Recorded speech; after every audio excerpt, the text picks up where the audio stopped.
જય શ્રી કૃષ્ણ, રાધે રાધે.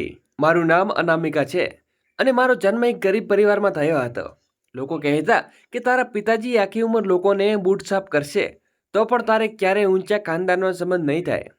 અમારા બધા સંબંધીઓ ભેગા મળીને અમને ખૂબ હેરાન કરતા હતા, કારણ કે લગભગ બધા સંબંધીઓ ખાધે પીતે સુખી હતા. જો અમે ગરીબ હતા તો કોઈ પણ અમને ઊંધી સીધી વાતો સંભળાવવામાં કસર છોડતું ન હતું. કદાચ ધનવાન લોકોમાં ઘમંડ હોય છે એટલે તેઓ પોતાની ગરીબીમાં કંઈક સમજતા નથી. મારા કાકાની દીકરી તેની સગાઈ મીઠાઈને અરે ઘરે આવવાની હતી ત્યારે ઘમંડ સાથે કહેવા લાગી, મારો તો ખૂબ ઊંચા પરિવારમાં સંબંધ થયો છે, તું પણ તો મારી ઉંમરની છે. અનામિકા, મને બહુ અફસોસ થાય છે કે તારો હજી સુધી ક્યાંય સંબંધ નથી થયો. તારા પિતાજી ઈચ્છે તો તારો સંબંધ કોઈ ઊંચા પરિવારમાં થાય જ્યાં તું ખૂબ ખુશ રહે, પણ મને કોઈને પણ એવું નથી લાગતું કે આશામાં તો તું આખી જિંદગી કુંવારી જ રહી જઈશ. એટલું કહીને જોર જોરથી હસવા લાગી હતી. પિતાજી ઘરમાં હાજર ન હતા અને હું ઘરમાં એકલી હતી, એટલે તો તમને આટલી બધી વાતો સંભળાવતી હતી અને ચાલી ગઈ હતી. હું દરેક વાતો શાંતિથી સાંભળતી રહેતી હતી, કારણ કે મારા પિતાજી રેલવે સ્ટેશન ઉપર લોકોના બૂટ સાફ કરતા હતા. મને કોઈનાથી કોઈ ફરિયાદ ન હતી. હું ફક્ત આકાશ તરફ જોતી અને હસી દેતી હતી, કારણ કે મને ઉપરવાળા ઉપર પૂરો ભરોસો હતો. એક દિવસ હું રેલવે સ્ટેશન ઉપર મારા પિતાજીને ખાવાનું આપવા ગઈ તો ત્યાં મારી નજર એક બૂટ પોલિશ કરનાર છોકરા ઉપર પડી. તેણે પિતાજી પાસે સારો સંબંધ માંગી લીધો હતો. તેણે કહેલું હતું કે તમારી દીકરી પહેલી નજરે જ ગમી ગઈ છે, હું તેની સાથે લગ્ન કરવા માંગુ છું. આશ્ચર્યની વાત એ છે કે પિતાજીએ જલ્દીથી તેની સાથે લગ્ન માટે હા પાડી દીધી હતી. તેના સંબંધનો સ્વીકાર કરી લીધો હતો અને હું પિતાજીની આગળ કહી શકતી ન હતી. મારા માટે હંમેશા મારા પિતાજી દરેક નિર્ણય લીધો હતો, એટલે તેમણે જ્યારે આ સંબંધ સ્વીકારી લીધો તો મારે પણ સ્વીકારી લેવો હતો. એટલે મેં હા પાડી. હું લગ્ન માટે રાજી થઈ ગઈ અને મારા લગ્ન થઈ ગયા. પણ જ્યારે હું વિદાય થઈને તેની સાથે ગઈ તો મને મહેલ જેવા ઘરમાં લઈને આવ્યો. તે દિવસે હવામાન ખૂબ ખુશનુમા હતું, પણ દિલમાં એક વિચિત્ર બેચેની હતી અને દિલ પર એક ભારે બોજ હતો. મારું દિલ વિચિત્રમાં મૂંઝવણમાં શિકાર થઈ રહ્યું હતું. મેં મારા પિતાજીને જોયા હતા. તેઓ આજે પણ રોજની જેમ વહેલી સવારે ઉઠીને રેલવે સ્ટેશન જવાની તૈયારી કરતા જોવા મળી રહ્યા હતા. મેં કહ્યું, પિતાજી, આજના દિવસે તો તમે તમારું કામ છોડી દો. તમારી તબિયત પણ ઠીક નથી અને મારું દિલ પણ ખૂબ ગભરાઈ રહ્યું છે. મને કંઈ પણ સારું નથી લાગી રહ્યું પિતાજી. તમારી તરફથી આજે તમારી એકમાત્ર દીકરીના લગ્ન છે અને આજે તમે કામ ઉપર જઈ રહ્યા છો. હું એટલે કહીને રડવા લાગી હતી, કારણ કે આજે મારા લગ્ન હતા. પિતાજી કહેવા લાગ્યા, અરે મારી દીકરી, કેમ રડી રહી છો? હું ઈચ્છું છું કે છેલ્લી ઘડી સુધી હું તને જેટલું આપી શકું તેટલું આપી દઉં. એટલે આજે મારી મજૂરી છે, મારે કામ ઉપર જવું પડશે. મેં તેમના હાથમાંથી સામાન લઈ લીધો અને કહ્યું, ના પિતાજી, તમે ક્યાંય નહીં જાઓ. તમે એવું કંઈ નહીં કરો જેનાથી તમે ઉદાસ થઈ જાય. હું ઈચ્છું છું કે હું ખુશી ખુશી વિદાય થાઉં, પણ તમે તમારી વાતોથી મને ઉદાસ કરી રહ્યા છો. શું તમને સારું લાગશે કે તમારી દીકરી ઉદાસ ચહેરે લઈને તેના સાસરે ચાલશે? મને કંઈ નથી જોઈતું. મને બસ તમારો આશીર્વાદ જોઈએ છે. હું તે છોકરીઓમાંથી નથી કે જે દહેજ માટે માતા પિતાનું લોહી પણ પી જાય છે. બલકે હું તો હંમેશા તમારી સાથે રહેવા માંગતી હતી. આ તમારી જીદ છે કે તમે મારા લગ્ન કરાવી રહ્યા છો. હવે મેં તમારી વાત માની લીધી છે ને, તો તમારે મારી વાત માનવી પડશે. હું તો તમારી લાડલી અને એકમાત્ર દીકરી છું. હંમેશાની તમારું કહેવું માન્યું છે. તમે બસ મારા માથા ઉપર હાથ રાખી દો. મને આનાથી વધારે કંઈ પણ નથી જોઈતું. આ સમયે મને એ વાતનો અહેસાસ થયો કે પિતા ખરેખર એક ગાઢ છાયા હોય છે. તેઓ પોતાની સંતાન માટે કંઈ પણ કરવા તૈયાર હોય છે. લગ્ન ખૂબ સાદી રીતે થઈ રહ્યા હતા. મારા પિતાજીના મોટા ભાઈ, મારા માટે એક મામાજી અને મારી ફોઈના પરિવારને મારા લગ્નમાં આમંત્રિત કરવામાં આવ્યા હતા અને કેટલાક 2-3 મહોલ્લાના લોકો હતા. બાકી કોઈ સજાવટ ન હતી, કોઈ મહેંદી વિધિ ન હતી. કોઈ સંગીતની વિધિ નહીં, બસ મારા પિતાજી ખુશી ખુશી મને વિદાય કરી દેવા માંગતા હતા. જે છોકરાને મને પસંદ કરી હતી તે અમારા જેવો જ હતો. એક બૂટ પોલિશ કરનાર છોકરો. મારું દિલ ખબર નહીં કેમ એક અજાણ્યા ડરથી ધડકી રહ્યું હતું. મને વિશ્વાસ નહોતો આવતો કે આ બધું ખરેખર થઈ શકે છે. મેં તો હંમેશા પોતાના મારા પિતાની સેવા માટે જ સમર્પિત કરી હતી. હું તેમને એકલા છોડીને જવા માંગતી ન હતી. પણ હવે જ્યારે સંબંધ આવ્યો તો પિતાજીએ સાફ કહી દીધું હતું કે હું તને તારા ઘરથી કરી દેવા માંગુ છું બેટી. મારી જિંદગીનો શું ભરોસો? હું આજે છું ને કાલે નહીં રહું. આવા સમય તારું ધ્યાન કોણ રાખશે? કોણ તારો સહારો બનશે? બસ કેટલીક આ વાતોથી તેમણે મને ઇમોશનલ બ્લેકમેલ કરી દીધી હતી અને હું તેમની વાતોમાં આવી ગઈ હતી. મારા માટે તેમની વાતો માનવી હંમેશા સરળ કામ રહ્યું હતું. મારા પિતાજીએ મારી માને મને ક્યારે પણ કંઈ કહ્યું ન હતું. હું તેમની વાત હંમેશા માની લેતી હતી અને આજે તે દિવસ પણ આવી ગયો હતો જ્યારે હું વિદાય થઈને હંમેશા માટે તેમના ઘરેથી પાછી રહી હતી. આ મારું તે ઘર હતું જેમાં મેં જન્મ લીધો હતો, જેની એક દિવાલ મારા બાળપણથી કિલકારીઓથી અવાજ સાંભળતી હતી અને જેનામાં એક એક ખૂણામાં મેં મારા હાથોથી સજાવ્યું હતું. મારી આખી જિંદગી કોઈ બદલાવ નહીં આવે તે હું ખૂબ સારી રીતે જાણતી હતી, કારણ કે હું એક નાના ઘરમાંથી નીકળીને નાના જ ઘરમાં જઈ રહી હતી. જેમ કે મારા પિતાજીએ જણાવ્યું હતું કે છોકરાના માતા પિતા આ દુનિયામાં નથી. તેની પરિસ્થિતિ લગભગ અમારા જેવી જ છે. તે વહેલી સવારે ઉઠીને ઘરમાં સફાઈ કામ કર્યા પછી નાસ્તો પછી પોતાનો સામાન લઈને રેલવે સ્ટેશને પહોંચી જાય છે અને જે કામ હું કરું છું તે જ કામ તે છોકરો પણ કરે છે. હા, મારા લગ્નના દિવસે આવ્યો તો હું જલ્દી ઉઠી ઘરમાં બધા કામ પતાવ્યા. મેં મારા કપડાં બદલી દીધા અને સાંજના સમયે જ્યારે મારા પિતાનો સહારો બાંધીને આવ્યો તો મારા માટે લહેંગો પણ લઈને આવ્યો હતો. સસરામાંથી આવેલો લહેંગો મેં પહેરી લીધો હતો અને તે ખૂબ જ સુંદર લાગી રહ્યો હતો.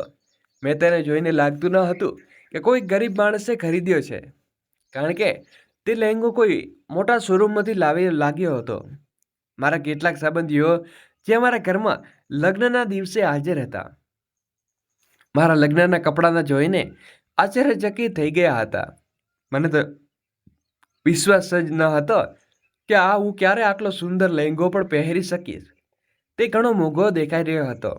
મને આશ્ચર્યથી થયું કે આ છોકરો તો અમારા જેવો જ ગરીબ છે, તો પછી આટલો મોંઘો લહેંગો કેવી રીતે ખરીદી શકે? પણ પછી મેં મારા મગજમાંથી આ પ્રકારની વાતો કાઢી નાખી હતી અને તૈયાર થઈને મારા પિતાજીની રાહ જોવા લાગી. પિતાજી જલ્દી જ લગ્નમાં કામ પતાવ્યા પછી રૂમની અંદર આવ્યા હતા અને ખૂબ ખુશ હતા. કહેવા લાગ્યા કે બેટી, હવે મને લાગી રહ્યું છે કે હું ખૂબ સુખદ મૃત્યુ પામી શકીશ. હું ઈચ્છતો હતો કે મારી દીકરી એવા પ્રકારના માણસ પાસે વિદાય થાય કે આખી જિંદગી તેને રાજકુમારી બનાવીને રાખે. પણ મને આ છોકરા પાસેથી પૂરી આશા છે કે તને આ છોકરો રાજકુમારી બનાવીને રાખશે. પિતાજીની વાત સાંભળીને ત્યાં હાજર કોઈ પણ જોરથી હસવા લાગી અને કહેવા લાગી, ભૈયા, ભલે કોઈ બૂટ પોલિશ કરનાર છોકરો તમારી દીકરીને રાજકુમારી ન સાચી પણ નોકરાણી જરૂર બનાવી રાખશે. એટલું કહીને ત્યાંથી હાજર બધા લોકો હસવા લાગ્યા અને પિતાજી અને હું શાંત થઈ ગયા હતા. હું ઘણીવાર સુધી પિતાજીને ગળે મળીને રડતી રહી હતી અને કહેવા લાગી, પિતાજી, મારા ગયા પછી તમારું ધ્યાન કોણ રાખશે? તેમણે હસતા મારી તરફ જોયો અને કહેવા લાગ્યા, બેટી, ઉપરવાળો છે ને મારી સાથે, તું ચિંતા ન કર. હું અહીં ઠીક રહીશ અને પોતાનું કામ રાખવા માટે હું એકલો પણ પૂરતો છું. તું બસ તારા સાસરે ખુશ રહેજે.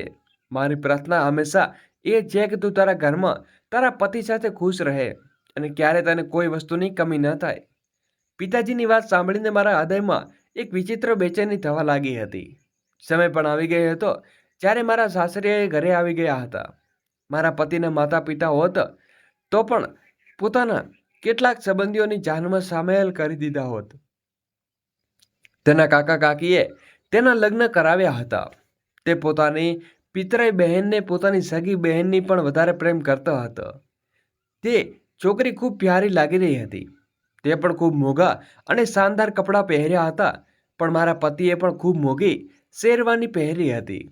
તે બધાના કપડાં જોઈને મને ખૂબ આશ્ચર્ય થઈ રહ્યું હતું કે મને કાજીના પરિવાર વિશે જણાવવામાં આવ્યું હતું કે તે લોકો પણ વધારે અમીર નથી, બિલકુલ આપણા જેવા ગરીબ જ હતા.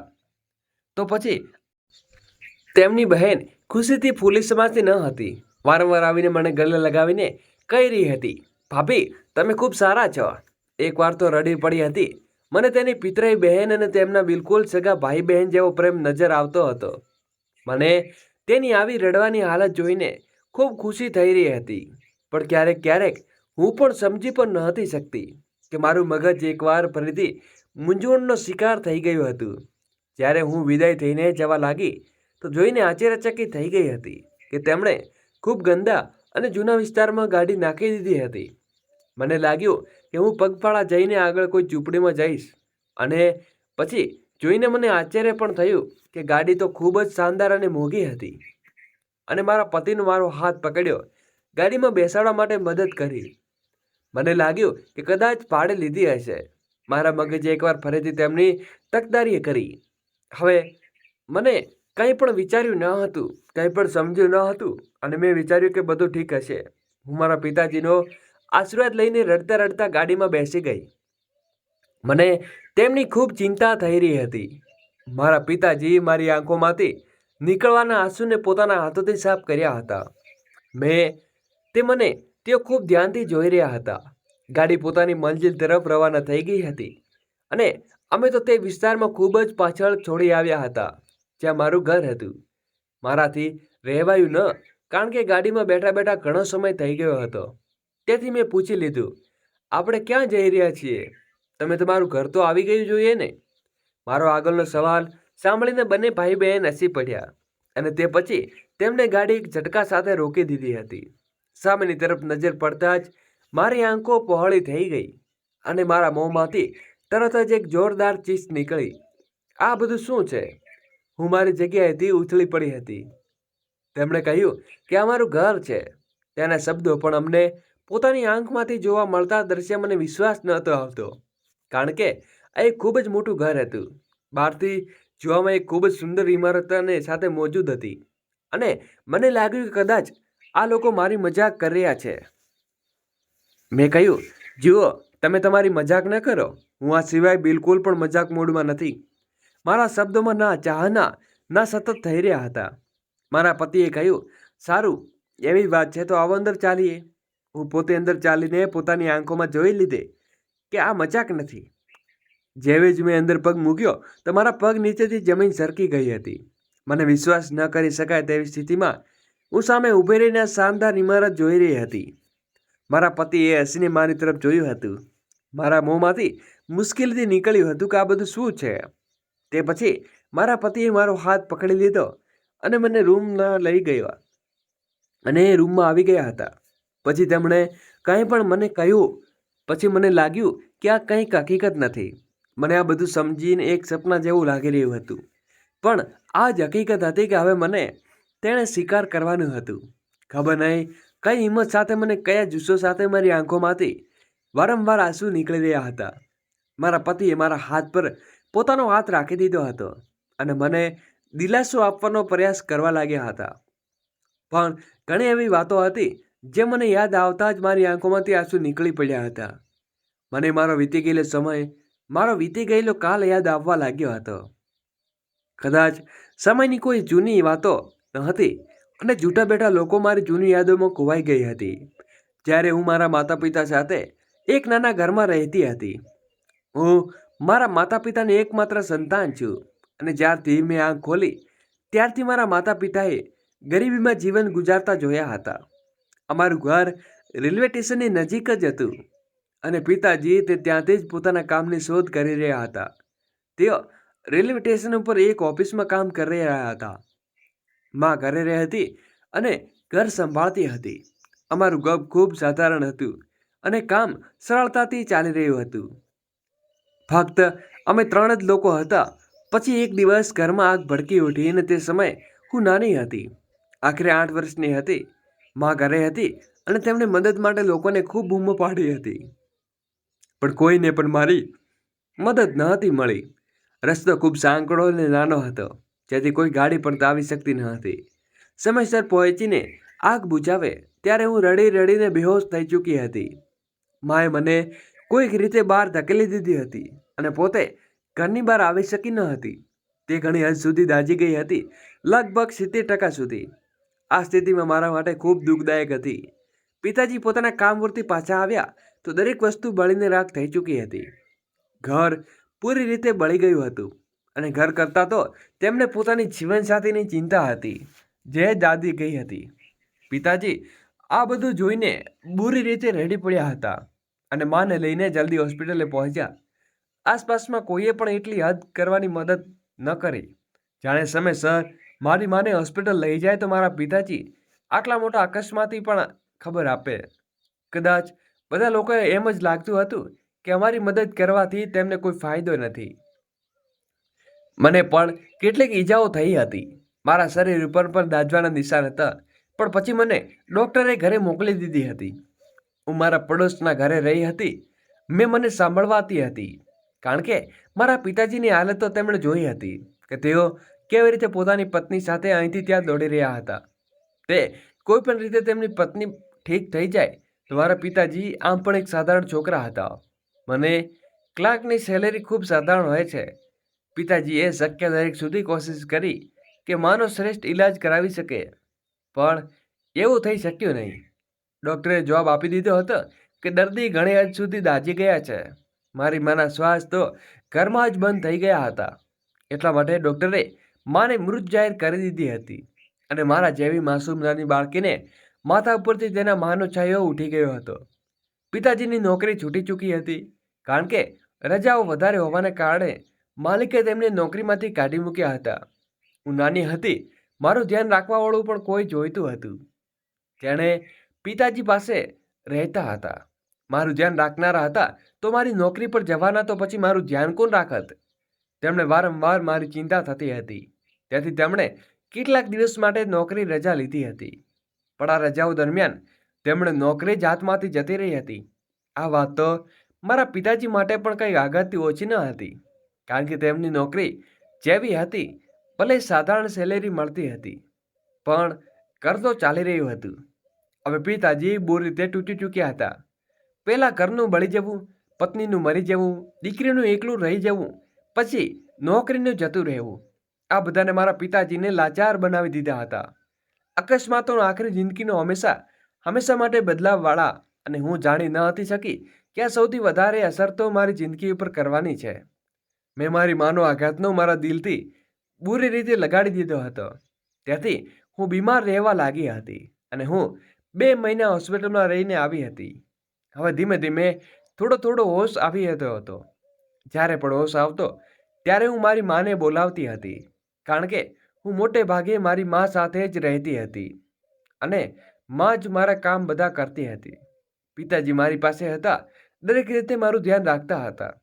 મેં જોયું હતું કે પિતાજીની આંખોમાં હંમેશા આંસુ રહેતા હતા, જાણે તેઓ રડી રહ્યા હોય. મારી પણ આ સ્થિતિ હતી. મેં ખૂબ જ બીમાર થઈ ગઈ હતી અને ખૂબ જ નબળી પણ. કેટલાક દિવસ સુધી તો પાડોશીએ મારા પિતાજીને પોતાના ઘરમાં જમાડવાનું હતું, પણ કોઈ ક્યાં સુધી કોઈનું ધ્યાન રાખી શકે? એક દિવસ તેમણે કંટાળીને પિતાજીને કહી દીધું કે હવે તમારી પાસે જવાબદારી ઉઠી શકતા નથી. પિતાજીએ તેમની માફી માંગી હતી અને કહ્યું કે નહીં બહેન, તમે મારા માટે એટલું કર્યું તેટલું બહુ જ છે. મને પણ તમારા અહીંયા જમવાનો ખૂબ શરમ આવે છે.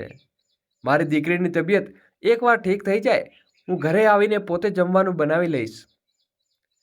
તે દિવસે મારા પિતાજી બુરી રીતે હારી ચૂક્યા હતા. તેમની પાસે જેટલી પણ જમા પૂંજી હતી તેના ખાતામાં જમા પડી હતી. તેમણે બધી મારા ઈલાજ ઉપર લગાવી દીધી હતી અને તેમની નોકરી તો પહેલાં જ જતી રહી હતી.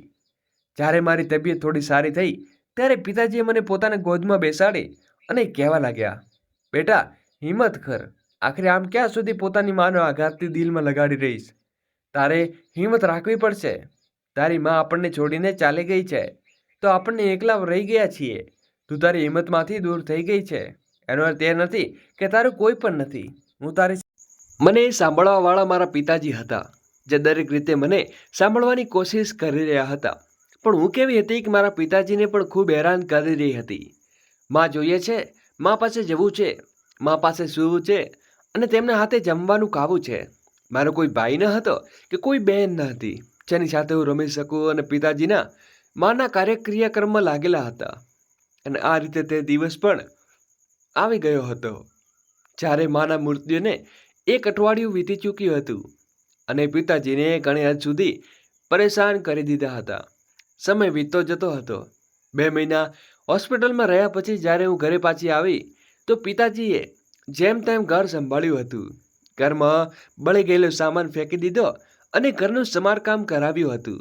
ઘરમાં જેટલો રાશન પિતાજીએ ભર્યો હતો તે બધું ખતમ થવા લાગ્યું હતું. હવે પિતાજીને પોતાના કામની ચિંતા થવા લાગી હતી. મારા પિતાજી મને કહેતા હતા, બેટી, તું નાની છે, તું પ્રાર્થના કરજે, ઉપરવાળા બાળકોની પ્રાર્થના જલ્દી સાંભળે છે. તારા પિતાજીને જલ્દી જ કામ મળી જશે. અને અમે હજી સુધી બળી ગયેલો ઘરમાં રહી રહ્યા હતા કારણ કે આ ઘર સિવાય અમારી પાસે કોઈ બીજો છત ન હતો. મને સમજાતું ન હતું કે અમારી પરિસ્થિતિ ક્યારે બદલાશે. હું રોજ ભગવાનને પ્રાર્થના કરતી હતી કે અમારી મુશ્કેલીને જલ્દીથી દૂર કરી દો અને અમારા માટે સરળતાઓ ઊભી કરી દો. કારણ કે હું મારા પિતાજીને રડતા જોઈ રહી હતી તો મારું દિલ દુખતું હતું. મારા પિતાજીને જલ્દી કામ મળી જાય તે માટે મારી સૌથી મોટી પ્રાર્થના હતી. હવે હું ધીમે ધીમે મોટી થઈ રહી હતી અને મેં ઘરની દરેક નાની નાની જવાબદારી સંભાળી લીધી હતી.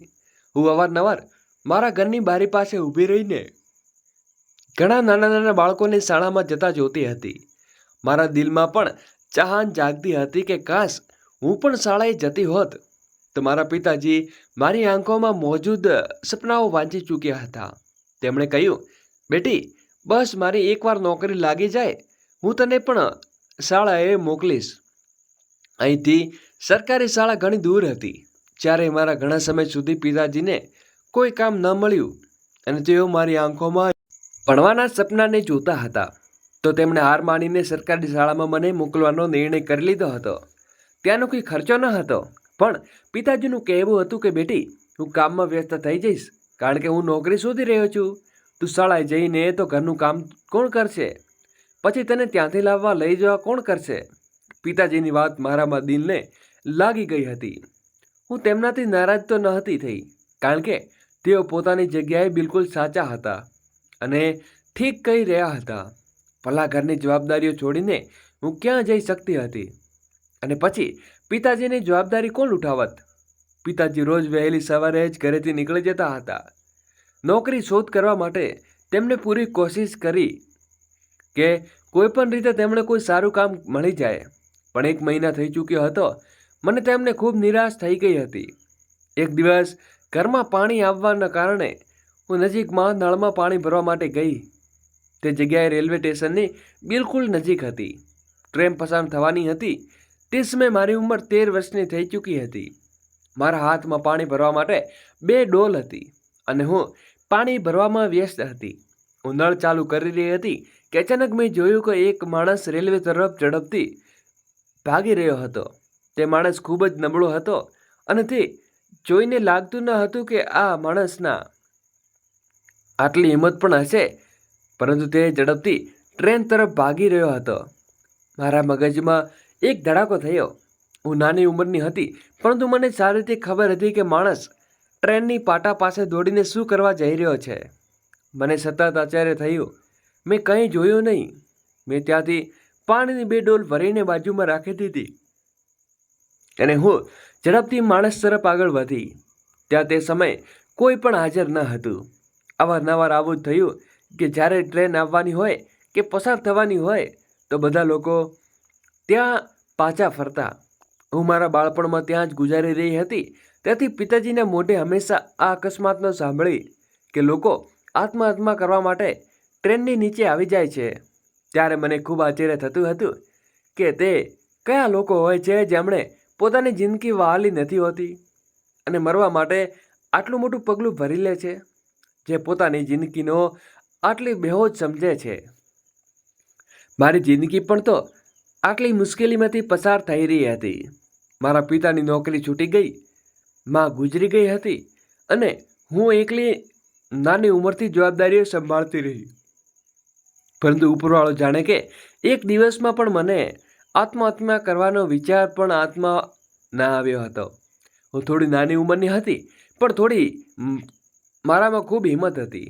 મેં ખૂબ બહાદુરીથી સહન કરી લીધું હતું કે માણસને જોઈએ તે ખાતરી થઈ ગઈ હતી કે માણસ પોતાની જાન આપવા માટે ત્યાં દોડી રહ્યો છે. દોસ્તો, આગળ વિડીયો શરૂ કરીએ એની પહેલાં વિડીયોને લાઈક કરી અમારી નાનકડી ચેનલને સબસ્ક્રાઈબ કરવાનું ભૂલશો નહીં. મેં કંઈ પણ વિચાર્યું ન હતું. હું પણ તે માણસની પાછળ દોડી હતી. ટ્રેન દૂર હતી, સ્પીડ ધીમી હતી, જેથી તે માણસને પાટા પર પહોંચતા પહેલાં મેં બીજી તરફ ધક્કો મારી દીધો હતો અને હું પોતે પણ તેની તરફ આવી ગઈ હતી. ટ્રેન સ્પીડથી ત્યાંથી પસાર થઈ ગઈ અને તે માણસ મને ફાટેલી આંખોથી જોઈ રહ્યો હતો. તે રડતા રડતા કહ્યું, બેટી, મને મરી જવા દીધો હતો, મેં મને કેમ બચાવ્યો? આ માણસને વિશ્વાસ જ હતો કે આવતો કે તેની જાન બચી ગઈ છે અને હું આટલી નાની અને નાની ઉંમરમાં છોકરી હોવા છતાં તેમને બચાવી શકી છું. મેં કહ્યું, અંકલ, મને નથી ખબર કે તમે કોણ છો. મારી ઉંમર લગભગ 13 વર્ષની છે, પરંતુ હું નથી ઈચ્છતી કે તમે જિંદગીથી કંટાળીને પોતાની જિંદગીને ખતમ કરી દો. તેણે મારી તરફ ધ્યાનથી જોયું, પણ પછી મને રડવા લાગ્યા હતા. કહેવા લાગ્યા, બેટી, એક ક્ષણ માટે મને લાગ્યું કે ઉપરવાળો મને ક્યારેય માફ નહીં કરે જો હું મારી જાન લઈ લત, પરંતુ ઉપરવાળાને મને ફરીથી જિંદગી આપી દીધી છે. બેટી, હું તને આખી જિંદગી યાદ રાખીશ કે તે મને બચાવ્યો હતો. તે માણસ રડતા રડતા મારા માથા ઉપર હાથ ફેરવીને ત્યાંથી ચાલ્યો ગયો અને તે દિવસે મને લાગ્યું કે હું નકામી પેદા નથી થઈ, પરંતુ મારી જિંદગીનો કોઈ ઉદ્દેશ જરૂર છે. તે દિવસે ઘરે આવીને મેં ગર્વથી પિતાજીને મારું આ પરાક્રમ સંભળાવ્યું હતું, તો પિતાજીએ મને તરત જ ગળે લગાવી લીધી હતી અને કહેવા લાગ્યા, મારી બેટી ખૂબ વહાલી છે. મને તારાથી આવી બહાદુરીની અપેક્ષા ભવિષ્યમાં ક્યારેય. તું પોતાને કોઈનાથી ઓછી કે નબળી ન સમજજે. હું પિતાજીની વાત સાંભળીને રડી પડી હતી. મેં પિતાજીને કહ્યું હતું કે પિતાજી, આજે રેલવે સ્ટેશનથી બહાર નીકળતી વખતે જોયું કે ત્યાં હાજર અંકલ જૂના પોલિશ કરી રહ્યા હતા. તે ખૂબ જ ગરીબ હતા અને હા, તેમની પાસે ભીડ પણ ઘણી સારી હતી. તે વૃદ્ધ હતા, ત્યાંથી ધીમે ધીમે પોલિશ કરી રહ્યા હતા, પરંતુ તેમની પાસે જૂતા પોલિશ કરવા માટે ઘણા લોકો તેની આસપાસ હાજર હતા. તો શા માટે આપણે પણ તે આ કામ શરૂ ન કરીએ? તમે તમારો સામાન લઈ લો અને ત્યાં બેસી જાઓ. આ કામ એવું છે કે તેઓ કોઈ પણ પ્રકારના પૈસાની પણ જરૂર નહીં પડે અને તમને કોઈની મદદ પણ નહીં લેવી પડે. મેં મારી ઉંમર મુજબ પિતાજીને એક ઉત્તમ સલાહ આપી હતી. તે મને જોઈને આશ્ચર્યચકિત થઈ રહ્યા હતા. કહેવા લાગ્યા કે બેટી, જે મને ખૂબ સારી સલાહ આપી છે, પરંતુ મને શરમ આવે છે જો ત્યાં કોઈ સંબંધી મને જોઈ લીધો તો શું? બધા મારી મજાક ઉડાવશે કે હું એક મોચી બની ગયો છું. આટલું કહીને તે રડી પડ્યા હતા. મેં પહેલી વાર તેમણે દિલાસો આપ્યો અને કહ્યું, પિતાજી, જ્યારથી મારું માનું મૃત્યુ થયું છે, કોઈ પણ સંબંધી મારી મદદ કરવા માટે આગળ નથી આવ્યો. કોઈને પણ અમને સહારો નથી આપ્યો. કોઈએ પણ મને દિલાસો નથી આપ્યો. બધા પોતાની જિંદગીમાં વ્યસ્ત છે, ખુશ છે અને બધા શું કરે છે તેનાથી અમને કોઈને ફરક નથી પડતો. તો પછી અમે શું કરીશું? આ વાતથી કે તમને કોઈ ફરક ન પડવો જોઈએ. તે સંબંધીઓ અમારું ઘર ચલાવવા નથી આવવાના અને હું છેલ્લા ઘણા દિવસોથી જોઈ રહી છું કે તમે કેટલી મુશ્કેલીમાંથી ફસાયેલા છો. હું તમને આ મુસીબતમાં વધુ નથી જોઈ શકતી. ઘરમાં ભૂખમરો થઈ રહ્યો છે. એક સમયની રોટલી અમે ખાઈએ છીએ. આ માટે તો સારું એ છે કે આ કામ કરવાનું શરૂ કરી દો. તમારી દીકરીને તમારા ઉપર પૂરો ભરોસો છે પિતાજી કે તમે પ્રગતિ કરતા જોવા માંગે છે. હું ખબર પડી ગઈ, પ્રગતિની સીડી અહીંથી જ લાગી હોય છે. મેં તે સમયે તેમને ખૂબ ભાવુક કરી દીધા હતા અને તેમને આ કાબિલ કરી દીધા હતા કે બીજા દિવસે સામાન લઈને આવી ગયા હતા અને ત્યાં સ્ટેશન પાસે બેસીને અવાજો લગાવવા લાગ્યા હતા. હું તેમની સાથે રેલવે સ્ટેશન સુધી ચાલી આવી હતી. મેં ત્યાં બેસીને આ બધું દ્રશ્ય મારી આંખોમાંથી જોયું. તે વારંવાર અવાજ લગાવી રહ્યા હતા. એક બે ગ્રાહક તેની પાસે આવ્યા અને તે આ રીતે તેમને આખા દિવસમાં 150 કમાયા હતા. તે નિરાશ થઈ ગયા હતા. કહેવા લાગ્યા, બેટી, જો મેં તને કહ્યું હોત, મને ખૂબ ખુશી થતી હતી, કારણ કે પહેલાં મારા પિતાજીની કમાણી 150 રૂપિયાની હતી, પરંતુ હવે તે જ કમાણી વધીને લગભગ 800 સુધી પહોંચી ગઈ હતી.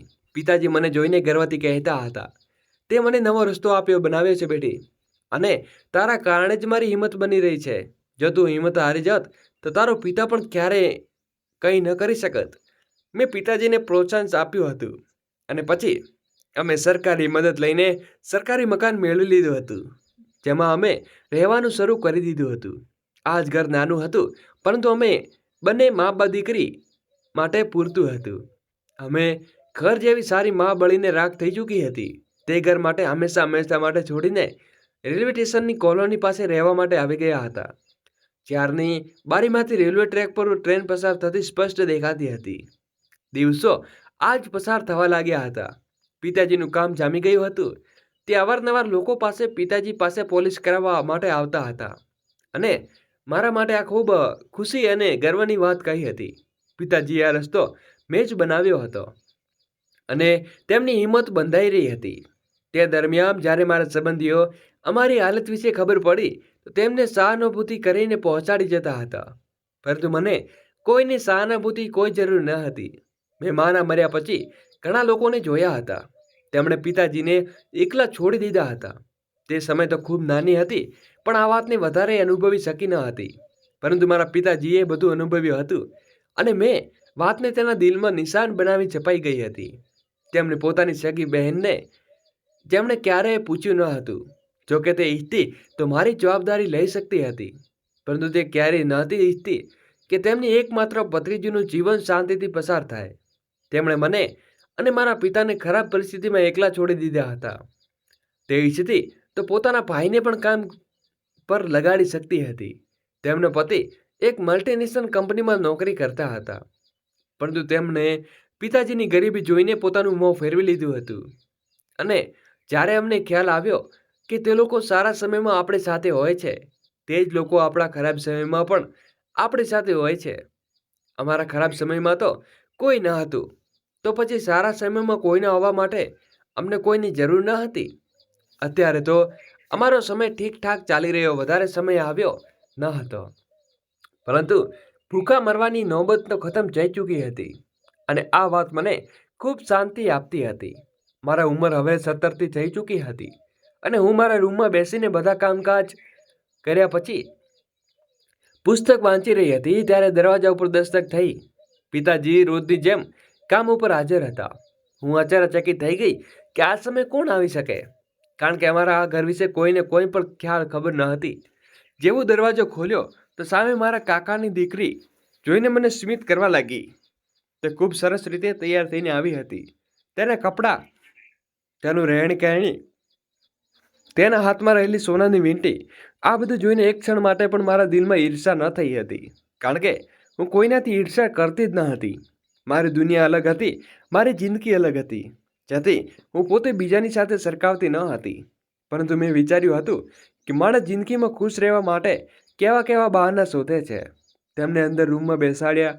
મેં મારાથી ઉંમરની માત્ર 1 વર્ષ મોટી હતી. હું તેમને દીદી કહીને બોલાવતી હતી.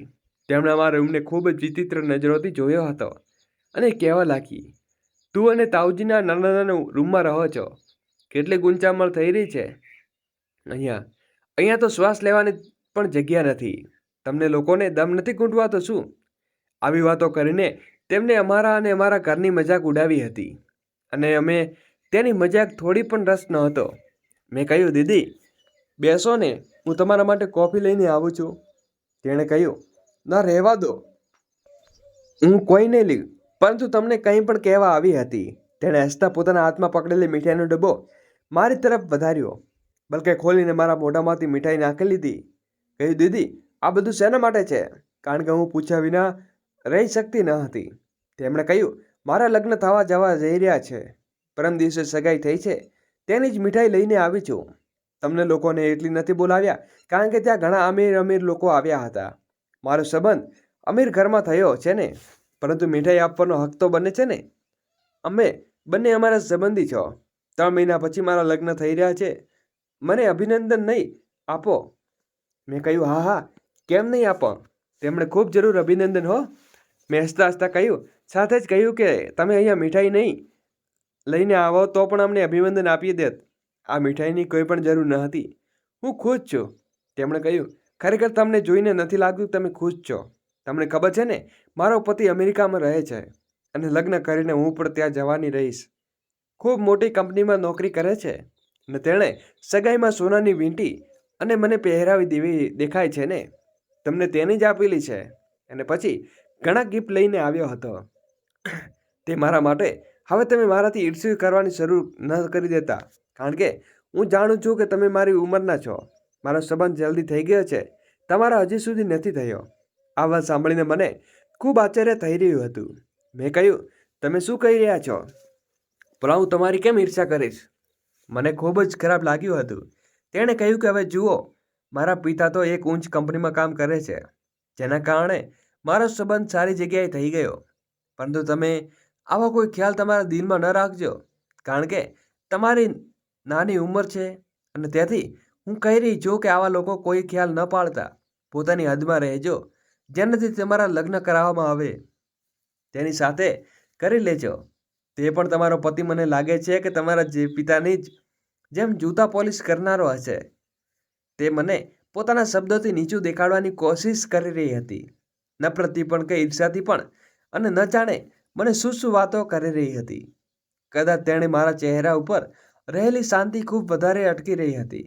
હું તેમણે હસીને જોઈ રહી હતી અને કહ્યું, તમે બિલકુલ સાચું કહો છો દીદી. માણસે પોતાના જેવા લોકોને સંબંધ કરવો જોઈએ. તે જસવા લાગીને કહેવા લાગી, જી હીરજી સાહેબ, વાત છે તમારા પિતા એક મોચી છે તો તમારી સાથે કોઈ અમીર માણસને લગ્ન કરવા માટે તો આવવાનો નથી. તમે કોઈ અમીર ઘરની નોકરાણી જ બની શકો છો. એટલા માટે તમારા લગ્ન પણ કોઈ જૂતા સાફ કરનાર છોકરા સાથે થયા હશે. ગેરસમજમાં રહેતા જેઓ મારો હમસફર છે તેઓ તમને પણ મળશે. તે હસતા હસતા આવી વાતો કરી રહી હતી, પરંતુ મારા દિલમાં તેના માટે નફરત અને લાચારીની સોચ ચૂઈ જી રહી હતી. તેમના જતા પછી હું રડી પડીને અચાનક આકાશ તરફ જોવા લાગી હતી. ભગવાન, આ છોકરીને મને દુઃખ પહોંચાડી ગઈ છે. અમે તો કોઈને કોઈ બગાડ્યું, કોઈને ખરાબ ભલું પણ નથી કહેતા, તો પછી કેમ લોકો અમારા ઘરે આવીને અમને હેરાન કરી જાય છે? હર વખત અમારું દિલ તોડીને રાખી દે છે. સાંજે જ્યારે પિતાજી ઘરે પાછા આવ્યા તો તેમને પૂરી વાર્તા સંભળાવી દીધી હતી. બસ એ જ નહોતું જણાવ્યું કે તેણે જતાં જતાં મને કહ્યું કે આખી જિંદગી તમારા પિતાજી જૂતા પોલિશ કરતા રહેશે તો તમારા લગ્ન પણ આવા જ લોકોના થશે. મને આ શબ્દો પર કોઈ વાંધો ન હતો. મને વાંધો હતો કે તેમની નફરત અને ઈર્ષ્યા ઉપર હતો, જે તેમના શબ્દોમાં મારા માટે દેખાઈ રહી હતી. શું હું તેમના ઘરની રોટલી ખાતી હતી કે તેમણે મને રોટલી બધી વાતો સંભળાવી દીધી હતી? હું દિલમાં રડી પડી. પછી પિતાજીને જોઈ લીધું હતું કે હું ખૂબ પરેશાન છું. મેં મારાથી કહેવા લાગ્યા કે બેટી, શું થયું છે? તું કેમ રડી રહી છે? હું અચાનકથી કહી રહી હતી, પિતાજી, મારા દિલની વાત કેવી રીતે મને ખબર પડી ગઈ હતી. મેં કહ્યું, ના પિતાજી, કંઈ નહીં થયું. બસ હું કંઈક વિચારી રહી છું કે અનિતા દીદીના લગ્ન કેવી રીતે થઈ જઈશું. તે તો ઘણી દૂર રહે છે ને. મેં વાત બદલાવવા માટે પિતાજીને પૂછ્યું. મેં કહ્યું, હું સાચું કહું છું પિતાજી, ત્યાં જવા માટે ખૂબ ભાડું લાગશે અને તમારી આખી કમાણી ખર્ચ થઈ જશે. પિતાજી કહેવા લાગ્યા, ના બેટી, આપણે ત્યાં નહીં જઈશું. ક્યારે તેમનો સામનો થયો તો માફી માંગી લઈશું. અમે ન આવી શક્યા તેમના માટે કે તેમને ગાડીમાં લેવા માટે આવવાનો હતા. પિતાજી, આ વાત ઠીક હતી. ત્યાં લગ્નમાં જવા માટે ખર્ચો પણ કરવો હોય છે અને તે લોકોને તેમ પણ અમારો સામનો કરવો સારો નહોતો લાગતો. અને આ વખતે અમે આ પરિસ્થિતિમાં ન હતા, જેથી પિતાજી મને લગ્નની ના પાડી હતી કે લગ્નમાં ન જવું જોઈએ. અને મને આવી કોઈ ઈચ્છા ન હતી કે હું આવા લગ્ન જોઉં. મેં તો બસ પિતાજીની મારા અંદરની ગાલપપન છુપાવવા માટે આ બધું કર્યું હતું. હું હવે 17 વર્ષની થઈ ચૂકી હતી. તે સપનાનો ભલા શું મતલબ હોઈ શકે? તે દિવસે પિતાજીની તબિયત ઠીક ન હતી. મારા દિલમાં અહેસાસ પેદા થઈ ગયો કે ક્યાંક પિતાજી પણ કંઈ કહ્યું તો મારું થુસ થશે. મેં પિતાજીની ખૂબ સેવા કરી હતી અને ત્યારે મને અંદાજ આવ્યો હતો કે મારા પિતાજી દુનિયામાં સૌથી કિંમતી ચીજ છે. મેં જો કંઈ થાય તો સંતાનોને સૌથી વધારે તકલીફ થાય છે. 2 દિવસ સુધી પિતાજી રેલવે સ્ટેશન પર જૂતા પોલિશ કરવા માટે જઈ શક્યા ન હતા. ત્યારે મારા પિતાજીએ નિર્ણય આપ્યો અને કહ્યું, આપ માનો છો ને કે હું તમારી દીકરી પર છું, પણ દીકરો પણ છું. મેં સમજી ગયા હું શું કહેવા માંગતી હતી કે તમને અમારાથી કહ્યું છે બેટી, મને તારા ઉપર પૂરો ભરોસો છે, પરંતુ જે હું વિચારી રહ્યો છું તે વાતની પરવાનગી હું તને નથી આપી શકતો, અને હું તમારી કમાણી ખાઈશ. તો આટલી કહીને રડતા લાગ્યા. તેમણે ફિકર કહ્યું, બાપ બેફિકર રહો, તમારી દીકરી તમારા માટે કંઈ પણ કરી શકે છે. તે દિવસે મેં પિતાજીની દવાઓ આપી અને ઘરનું કામકાજ કર્યું. પછી રેલવે સ્ટેશન પાસે પહોંચી ગઈ. પિતાજીએ જણાવ્યું કે ઘણી ટ્રેન આવી પસાર રીતે થાય છે. ત્યાં નીકળતાની સાથે જ યાત્રીની જરૂર તારી પાસે આવશે. ત્યાં જ મારા પિતાજી બેસતા હતા ત્યાં જઈને બેસી રહી. પરંતુ આ જોઈને આશ્ચર્યચકિત થઈ ગઈ કે એક યુવાન છોકરો ત્યાં પહેલેથી જ હાજર હતો અને તમે લોકો પાસે ભીડ લગાવીને ઊભા હતા. મને એવું લાગતું હતું કે જો મારી જગ્યા કોઈ છીનવી લીધી છે. મેં અફસોસ તેની તરફ જોયું ને તેને પણ સમય મારાથી નજર મેળવી અને કહેવા લાગ્યો, શું થયું, તમે ઉદાસ દેખાઈ રહ્યા છો? ત્યારે ભીડમાં ઓછી થઈ અને મારી તરફ આવ્યો. મેં કહ્યું, કારણ કે મારા પિતાજીનો વ્યવસાય છે અને અમે આ જગ્યાએ છીએ. તેમ ઉપરવાળો બધાની રોજીરોટી આપે છે. હું અફસોસ નથી કરી રહી, પરંતુ મને આ વાતનો ગમ છે કે આજે અમારા ઘરમાં એકવાર ફરીથી આટલો મોટો મહિનાની હમણાં તંગીનો સામનો કરવો પડશે. આ કહેતા હું રડી પડી હતી. મેં યુવાન છોકરાને મારાથી નામ પૂછ્યું અને કહ્યું કે તમે અનામિકા છો? મેં કહ્યું, જી, હું અનામિકા છું. પરંતુ તમને કેવી રીતે ખબર? કે તે કહેવા લાગ્યો, તમે કિશોર અંકલની દીકરી છો. તેની વાત હું આશ્ચર્યચકિત થઈ રહી હતી. તે છોકરાએ સ્મિત કરીને મારી તરફ જોયો અને કહેવા લાગ્યો, શું તમે અમારાથી લગ્ન કરશો? પહેલી નજરમાં તમને જોઈને મોહબ્બતનો શિકાર થઈ ગયો છું અને હવે તમારાથી જ લગ્ન કરવા માંગુ છું. તેની વાત સાંભળીને મને લાગ્યું કે હવે ક્યારેય આગલો વિશ્વાસ નહીં લઈ શકું. મેં તો વિચાર્યું પણ ન હતું કે મારા લગ્ન થશે. હું આ સમયે 27 વર્ષની થઈ ચૂકી હતી. નાની ઉંમરમાં નાદાન હતી ને મેં સાફ અને સીધા શબ્દોમાં કહી દીધું કે આપ મારા પિતાજીથી વાત કરી લો. અને હું જલ્દી મારા સામાન સમેટીને ઘરે પાછા આવી ગઈ હતી. ઘરે જ વાર થઈ ગઈ હતી. તે યુવાન છોકરો મારી આંખો સામે મારા ઘરમાં દરવાજા પાસે ઊભો હતો અને મને જોઈને સ્મિત કરવા લાગ્યો. પિતાજીએ તેમને પોતાની પાસે બેલાવ્યો અને તેમને પોતાની ગભરાટ વિના સાફસૂફ જગ્યામાં કહી દીધું કે હું તમારી દીકરીના લગ્ન કરવા માંગુ છું. પિતાજીને આશ્ચર્યચકિત કરી દીધા હતા. પિતાજીએ તેમના ચહેરા ઉપર જોયું અને તેમને હા પાડી દીધી. પિતાજી તરફ હું દંગ રહી ગઈ અને તેના ગયા પછી મેં કહ્યું, પિતાજી, આ શું થઈ ગઈ? તમે કોઈ પણ તપાસ વિના હા પાડી દીધી. પિતાજીએ સ્મિત કરવા લાગ્યો અને કહેવા લાગ્યા, બેટી, તે પણ આપણી જેમ જૂતા પોલિશ કરનારો માણસ છે. તેમના પણ આપણા હાલતમાં અલગ છે. તેની વિચારે પછી જ હા પાડી દીધી છે અને તેની વાતો પરથી લાગતું હતું ઘણી હદ સુધી સમજદાર અને ભરપૂર માણસ છે. હું આશ્ચર્યચકિત થઈ ગઈ અને રડતા આગળ અઠવાડિયાની રાહ જોવા લાગી હતી. જે હંમેશા માટે મારા ઘરના પિતાનો છેડોને વિદાય લેવાની હતી. મારા માટે આ વાત સહન કરવા જેવી ન હતી. હું મારા પિતાજીને વર્ષો સુધી જોડાયેલી રહ્યા હતા અને પછી દૂર પણ થઈ શકવું જરૂરી હતા. તમે આ વાત અને પિતાજીએ શ્વાસ ન હતી. જો કંઈ થઈ ગયું તો તારું ધ્યાન કોણ રાખશે? જેથી મને આ વાત સંબંધ સારો લાગ્યો. મેં દિવસ પણ આવી ગયો હતો જ્યારે હું દુલ્હન બનીને બેઠી મારા પિતાજીની રાહ જોઈ રહી હતી. લગ્ન થતાં જ મેં બહાર જઈને જોયું તો આશ્ચર્યચકિત થઈ ગઈ. ત્યાં પહેલેથી જ સુંદર ગાડી હાજર હતી. તેમણે જેવા કપડાં પહેર્યા તેના ખૂબ સારા અને સારી પિતરાઈ નણંદના ખૂબ સુંદર લાગી રહ્યા હતા.